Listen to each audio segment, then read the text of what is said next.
সুপ্রিয় দর্শক, শুভ দুপুর। নতুন একটা দিনে নতুন একটা ভিডিও নিয়ে চলে আসছি আপনাদের মাঝে। তো দর্শক, আপনারা দেখতেছেন আমরা আমাদের ইনকিউবেটরে আল্লাহর নাম নিয়ে ডিম বসাই দিলাম। আপনারা দেখতেছেন আমরা এখানে তাপমাত্রার মাপ দিচ্ছি। আমরা ইনকিউবেটর থেকে ডিম ফোটানোর জন্য আপনাদেরকে বারবার একটা জিনিস লক্ষ্য রাখতে হবে, সেটা হচ্ছে আর্দ্রতা এবং হচ্ছে তাপমাত্রা। প্রথম 1 থেকে 18 দিন আপনাদের তাপমাত্রা রাখতে হবে যে 37 ডিগ্রি সেলসিয়াস, 37.5 ডিগ্রি সেলসিয়াস এতটুকু রাখতে পারবেন আপনারা। 18 দিনের পরে আপনারা 40 ডিগ্রি সেলসিয়াস মতো রাখতে পারবেন। আর একটা জিনিস আপনাদেরকে খেয়াল রাখতে হবে, সেটা হচ্ছে আর্দ্রতা।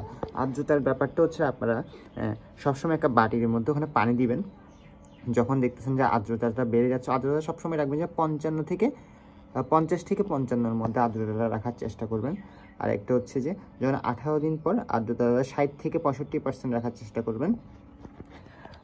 আপনারা দেখতেছেন আমরা আমাদের ইনকিউবেটরে বারবার ইনকিউবেটরে এই ঢাকনাটা তোলা ভালো না, আমরা জাস্ট আপনাদেরকে দেখানোর সত্ত্বে একটু তুললাম। আমরা এই ডিমগুলো কালকে রাতে সন্ধ্যার সময় বসাইছি, ভিডিও করতে ভুলে গিয়েছিলাম, আজকে ভিডিও করা।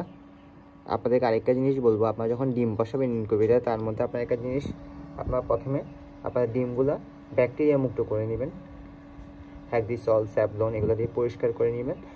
তারপর হচ্ছে যে চেষ্টা করবেন যে সন্ধ্যার 6টা-7টার দিকে ডিমগুলো ইনকিউবেটরে বসানোর জন্য। আর আপনারা যদি মুরগি দিয়ে ফোটান তাহলে তো ভালো কথাই। আপনারা দেখতেছেন।